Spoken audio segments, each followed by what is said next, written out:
इसमें हम आगे का देखते हैं। ओजोन परत समताप मंडल स्ट्रेटोस्फीयर में अवस्थित है और पराबैंगनी किरणों से ही ओजोन का निर्माण होता है और पराबैंगनी किरणें ही ओजोन को अवशोषित करती हैं, प्लस पराबैंगनी को ही अवशोषित कर लेती हैं।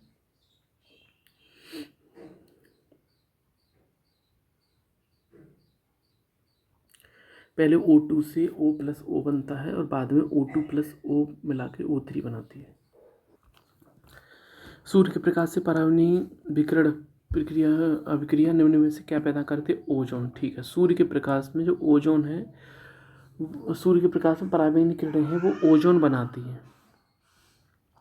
सूर्य के प्रकाश से पराबैंगनी विकिरण ओजोन बनाती हैं और पराबैंगनी ही O3 को अवशोषित कर लेती हैं। वायुमंडल में उपस्थित ओजोन द्वारा निम्नलिखित विकिरण अवशोषित किया जाता है। पराबैंगनी ओजोन परत की मोटाई है वो डॉप्सन में मापी जाती है। ये छोटी इकाई है। एक डॉप्सन 0.01 mm के बराबर होता है। ओजोन को समताप मंडल के प्राकृतिक रूप से NO2 द्वारा विनियमित किया जाता है। ओजोन पराबैंगनी अल्ट्रावायलेट किरणों को अवशोषित कर लेती है। ओजोन बायोस्फीयर को बचाती है अल्ट्रावायलेट रेज से। ओजोन परत जहाँ उपस्थित रहती है वो स्ट्रेटोस्फीयर समताप मंडल वायुमंडल में उपस्थित ओजोन परत अवशोषित करती है अल्ट्रावायलेट को। अवस्थित है समताप मंडल में। वायुमंडल में ओजोन परत पृथ्वी पर पराबैंगनी किरणों को से जीवन रक्षा करती है। ओजोन परत पृथ्वी से 15 से 30 किलोमीटर की ऊंचाई पर समताप मंडल में स्थित है। मानव के लिए उपयोगी क्योंकि यह सूर्य की अल्ट्रावायलेट जो खतरनाक है, कैंसर के लिए कारण बन सकती हैं, उनको अवशोषित कर लेती है। ओजोन परत सूर्य के प्रकाश में उपस्थित अल्ट्रावायलेट किरणों को सूर्य की पृथ्वी पर नहीं आने देती है। ओजोन परत पृथ्वी से करीब कितनी ऊंचाई पर है? 15 से 30 किलोमीटर, तो औसत 20 किलोमीटर लग जाएगा। 15 से 30 किलोमीटर जो समताप मंडल है। ओजोन परत ट्रोपोस्फियर में नहीं है। ओजोन परत समताप मंडल में पाई जाती है।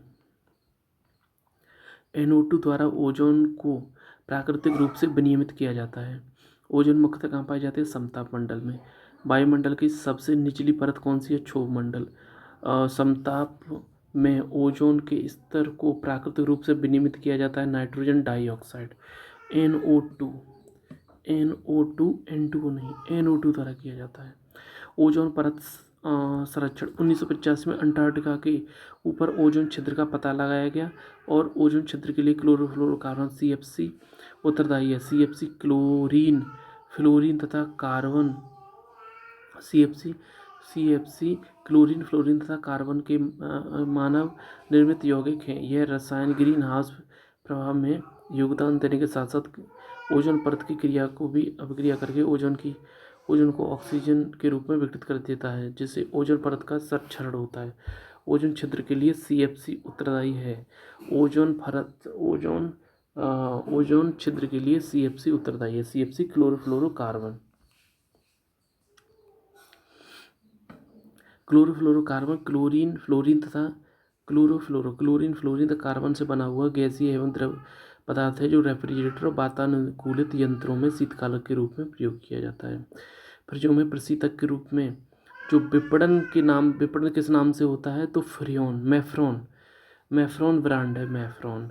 हालांकि अमोनिया भी प्रशीतक के रूप में बड़े संयंत्रों में प्रयुक्त होती है। अमोनिया यूज कर रहे हो तो दाब की आवश्यकता होती है और घरों में तो दाब इतना प्रेशर क्रिएट हो नहीं पाएगा, इसलिए यह फ्रियोन। फ्रिजों में प्रशीतक मैफ्रॉन CFC ही है। ओजोन परत की क्षीणता के लिए उत्तरदायी गैसें हैं CFC halogens, nitrous oxide, tetrachloroethylene halogens 1211, 1301। सर्वाधिक प्रभाव जो है ओजोन के क्षरण का सर्वाधिक प्रभाव ध्रुवों के ऊपर परिलक्षित होता है। ओजोन छिद्र के लिए CFC उत्तरदायी है। CFC chlorofluorocarbon. ओजोन का सर्वाधिक क्षरण ध्रुवों के पास हुआ है। ओजोन छिद्र का सर्वाधिक निर्माण अंटार्कटिका के ऊपर पाया जाता है। ओजोन छिद्र का सर्वाधिक निर्माण अंटार्कटिका के ऊपर पाया जाता है। ठीक है। ओजोन छिद्र का कारण है CFC। इसमें से कौन क्लोरोफ्लोरोकार्बन के लिए सत्य नहीं है? यह ग्रीन हाउस गैस प्रभाव में योगदान नहीं देती है। CFC ग्रीन हाउस गैस में प्रभाव में योगदान देती है। तो नहीं देती है, ये सत्य नहीं है, मतलब गलत है। CMG ओजोन परत क्षरण करती है, यह ग्रीन हाउस गैस प्रभाव में योगदान देती है। कौन सी गैस ओजोन परत के लिए ह्रास के लिए उत्तरदायी है? क्लोरोफ्लोरोकार्बन। कौन सी गैस ओजोन परत अवक्षय के लिए उत्तरदायी है? क्लोरोफ्लोरोकार्बन।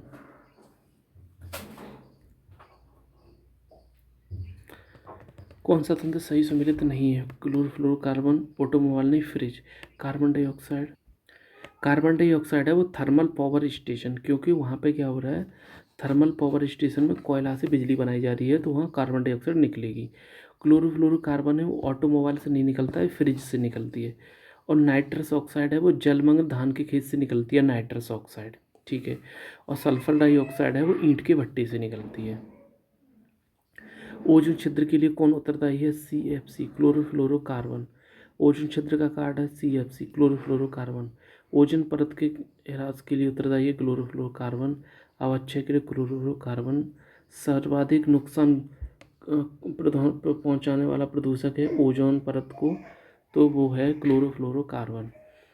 वायुमंडल में निम्न में से किस एक की उपस्थिति की ओजोनस्फीयर में ओजोन परत का क्षरण करता है? क्या है वो? CFC। क्लोरोफ्लोरोकार्बन ओजोन परत क्षरण के लिए सर्वाधिक उत्तरदायी है। ऊपरी वायुमंडल की ओजोन परत का क्षरण निम्न में से किसके द्वारा हो रहा है? क्लोरोफ्लोरोकार्बन। क्लोरोफ्लोरोकार्बन जो ओजोन हासक पदार्थों के लिए चर्चित में रहता है वह क्या है? तो ये 1 3 4 है इसमें से। ओजोन छिद्र का सर्वाधिक निर्माण अंटार्कटिका के ऊपर हुआ है। ओजोन परत की छीड़ता के लिए उत्तरदायी नहीं है, विलायक के रूप में प्रयुक्त मैथिल क्लोरोफॉल।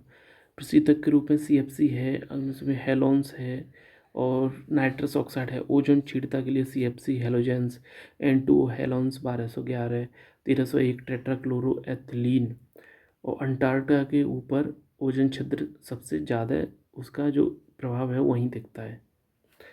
ध्रुवीय विशिष्ट ध्रुवीय बाताग्र एवं समतापीय बादलों की उपस्थिति था क्लोरोफ्लोरो कार्बनों का अंतर प्रभाव। निम्न ग्रीन हाउस गैसों में से ऐसी कौन है जिसके द्वारा ट्रोपोस्फियर में ओजोन प्रदूषण नहीं होता है? तो मीथेन और नाइट्रोजन ऑक्साइड NO और जल वाष्प, ये तीनों ओजोन प्रदूषण करती हैं। कार्बन मोनोऑक्साइड से नहीं होता है, ये ब्लड के लिए नुकसानदायक होती है। ओजोन क्षेत्र का निर्माण सर्वाधिक है अंटार्कटिका के ऊपर। और CO कार्बन मोनोऑक्साइड ओजोन प्रदूषण नहीं करता है। फ्रिजों में कौन सी गैस भरी जाती है? मैफ्रॉन या फ्रियोन, है ना। ओजोन परत संरक्षण के उपाय।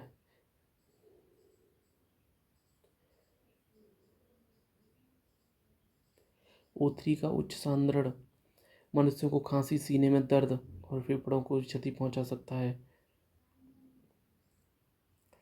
इसके लिए मॉन्ट्रियल प्रोटोकॉल पृथ्वी की ओजोन परत के संरक्षण से संबंधित है। मॉन्ट्रियल प्रोटोकॉल के अनुसार CFC, हेलोन तथा अन्य ओजोन रिक्तीकरण रसायनों जैसे कार्बन टेट्रा क्लोराइड के उत्पादन पर रोक लगाई जाती है। क्लोरोफ्लोरोकार्बन, हेलोन्स तथा कार्बन टेट्रा क्लोराइड तीनों ही पदार्थ ओजोन रिक्तीकारक हैं। यह प्रोटोकॉल 1 जनवरी 1989 से प्रभावी हुआ था। यह वियना संधि एक प्रोटोकॉल है जिसके उद्देश्य ओजोन परत का क्षरण करने वाले पदार्थों को प्रयोग से हटाना है। यह 1 जनवरी 1989 को से प्रभावी हुआ था। 1994 में संयुक्त राष्ट्र महासभा ने प्रतिवर्ष 16 सितंबर को अंतर्राष्ट्रीय ओजोन परत संरक्षण दिवस के रूप में मनाने की 16 सितंबर ओजोन दिवस 16 सितंबर को ओजोन परत के संरक्षण के लिए अंतर्राष्ट्रीय ओजोन दिवस मनाया जाता है। वर्ष 2020 के ओजोन दिवस का मुख्य विषय ozone for life 35 years of ozone layer protection है। तो 16 सितंबर ओजोन दिवस।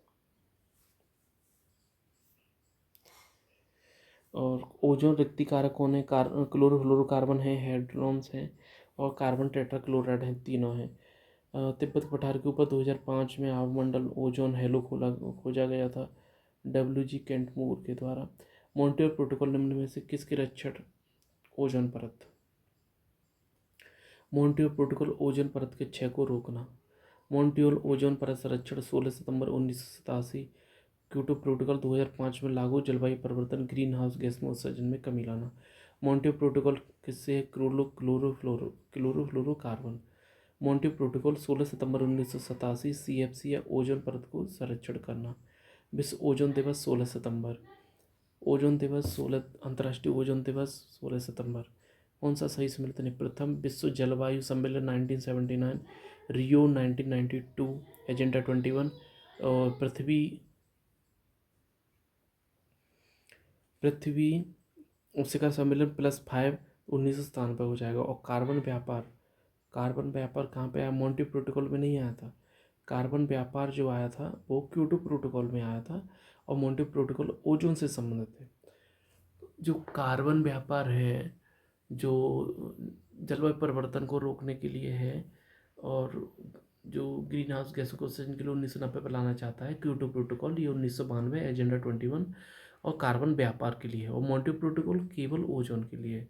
16 सितंबर 1987 मॉन्ट्रियल प्रोटोकॉल हुआ था। ओजोन, अंतर्राष्ट्रीय ओजोन दिवस 16 सितंबर। कौन से? ओजोन, देखो ये बहुत इंपॉर्टेंट है। ओजोन है, जो ओजोन है वो क्लोरोफ्लोरोकार्बन, जो ओजोन है वो क्लोरोफ्लोरोकार्बन, ठीक है। अम्ल वर्षा नाइट्रिक एसिड SO2 H2SO4 बनता है। और रॉकेट ईंधन,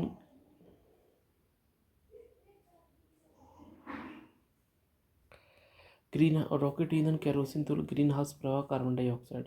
ओजोन परत संरक्षण दिवस 16 सितंबर। ओजोन का आवश्यक करने वाले पदार्थों में फिर जो मॉन्ट्रियल प्रोटोकॉल ओजोन परत के। अंतर्राष्ट्रीय दिवस 16 सितंबर 1987, मॉन्ट्रियल CFC के उत्सर्जन को शून्य पर लाने की बात की। अंटार्कटिका के ऊपर ओजोन छिद्र का पता लगाया ब्रिटिश टीम ने। अंटार्कटिका के ऊपर ओजोन छिद्र का पता लगाया ब्रिटिश टीम ने। इससे क्या हो सकता है? त्वचा कैंसर हो सकता है, DNA आनुवंशिक परिवर्तन हो सकता है। 3 है UVC सबसे ज़्यादा खतरनाक है, और इसी को मानव बनाता है, प्राकृतिक रूप से नहीं आते। UVC अत्यंत घातक है, ये अवशोषित कर ली जाती है, और इसको मानव बनाता है। मानव UVC ही बनाता है कृत्रिम रूप से। Wavelength UA greater than UV greater than UC, तो ऐसा है। सूर्य से आने वाले हानिकारक पराबैंगनी विकिरण कारण हो सकता है त्वचीय कैंसर का। UV रेज से त्वचा कैंसर हो सकता है, ठीक है। अब ये है, ओजोन जैविक जीवन के लिए परमावश्यक है, बिल्कुल सही है। ओजोन परत पृथ्वी की उच्च ऊर्जा विकिरण से संरक्षित करती है पृथ्वी को, सही है, बिल्कुल सही है। वैज्ञानिकों की निम्न टीमों में से किसने अंटार्कटिका के ऊपर ओजोन क्षेत्र का पता लगाया था? तो ब्रिटिश टीम ने। वन एवं वन्यजीव, अमेजोन वर्षा वन को पृथ्वी ग्रह के फेफड़े कहा जाता है। लगभग 20% O2 वहीं से आती है। अमेजोन वर्षा वन को पृथ्वी ग्रह के फेफड़े कहा जाता है, लगभग 20% O2 वहीं से आती है। उष्णकटिबंधीय वर्षा वन विश्व का सबसे बड़ा बायोम है, और उष्णकटिबंधीय पर्णपाती वनों को मानसूनी वन भी कहते हैं। विषुवतीय वन ऐसे उष्णकटिबंधीय क्षेत्रों में मिलते हैं जहाँ 200 सेंटीमीटर से अधिक वर्षा होती है। चौड़ी पत्ती वाले सदाबहार वन होते हैं। अमेजोन वर्षा वन, इन्हें पृथ्वी के फेफड़े कहा जाता है। 20% से अधिक ऑक्सीजन अमेजोन वर्षा वनों से उत्पादित होती है। विषुवतीय वन बहुत सी जातियों का सह अस्तित्व, पादपों की असंख्य किस्में और लंबे बितान। समुद्र के तट की ओर आने वाली तीव्र लहरों के विनाश से बचाते मैंग्रोव या गरान वन सुनामी एवं चक्रवात जैसी तटीय आपदाओं के विरुद्ध विश्वसनीय सुरक्षा बाड़े का कार्य करते हैं। मैंग्रोव वनस्पति सर्वाधिक क्षेत्र कहाँ है इसका? सुंदरबन डेल्टा में पाया जाता है, और यहाँ के वनों में सुंदरी नामक वृक्ष पाया जाता है। भितरकनिका कहाँ है? उड़ीसा। भितरकनिका मतलब भितरकनिका जो गरान है, मतलब मैंग्रोव वन है, वो कहाँ पर? उड़ीसा के केंद्र पाड़ा जिले में ब्राह्मणी, बैतरणी और महानदी डेल्टा में है।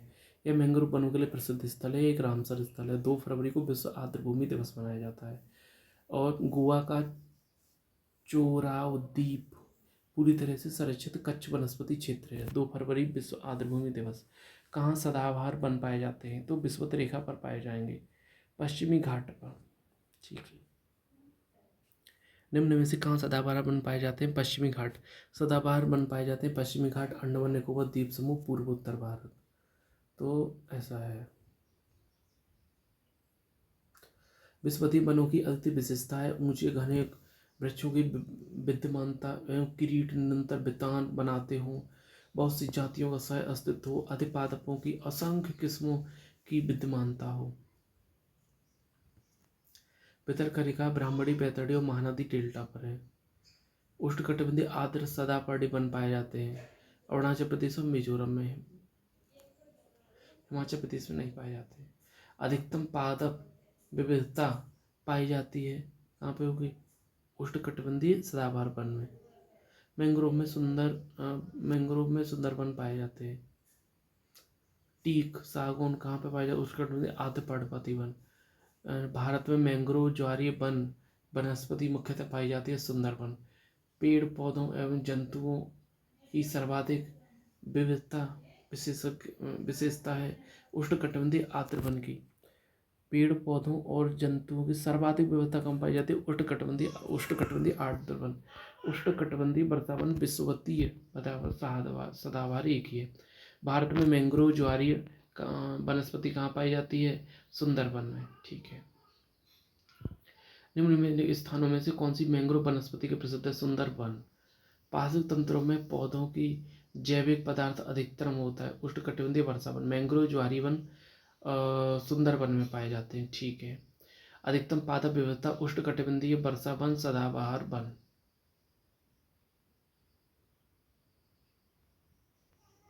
एशिया में उष्णकटिबंधीय पर्णपाती वन सर्वाधिक है। किस महाद्वीप में उष्णकटिबंधीय पर्णपाती वनों का विस्तार सर्वाधिक है? तो वो एशिया। कहाँ पर एक संरक्षित कच्छ वनस्पति क्षेत्र है? गोवा, चोराव द्वीप। भारत के निम्नलिखित में से किस एक में मैंग्रोव वन, सदापर्णी वन एवं पर्णपाती वनों का संयोजन है? अंडमान निकोबार द्वीप समूह। अंडमान निकोबार में मैंग्रोव भी मिलेंगे, सदापर्णी भी बनेंगे और पर्णपाती भी मिलेंगे। मैंग्रोव वन प्लस सदापर्णी, सदाबहार प्लस पर्णपाती, ये तीनों अंडमान निकोबार में पाए जाते हैं। और पृथ्वी ग्रह के फेफड़े किसको कहा जाता है? अमेजन वर्षा वनों को। ठीक है। अमेजन वर्षा वन को पृथ्वी ग्रह के फेफड़े कहा जाता है। दक्षिणी पश्चिमी घाट में आर्द्र वन, तराई द्वार में चौड़ी पत्ती वाले और कच्छ के रण में घास के मैदान, और पूर्वी दक्कन पदार्थ में आर्द्र वन, शुष्क सदाबहार पाए जाते हैं। उष्णकटिबंधीय वर्ष साइलेंट वैली, शंकु वृक्ष वन हिमाचल प्रदेश। कच्छ वनस्पति कहाँ पे होगी? गुजरात। सुंदरवन, कच्छ वनस्पति सुंदरवन, और पतझड़ वन राजस्थान। ठीक है। तो सब सुरक्षा, विश्वसनीय सुरक्षा बाड़े के रूप में मैंग्रोव वन कार्य करते हैं। इसका कारण है कि गरान के वृक्ष अपने सघन जड़ों के कारण तूफान एवं ज्वार भाटे में नहीं उखड़ते हैं।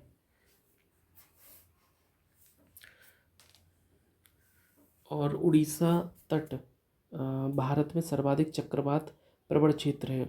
महानदी डेल्टा क्षेत्र में भारी मात्रा में मैंग्रोव का निर्वनीकरण हुआ है।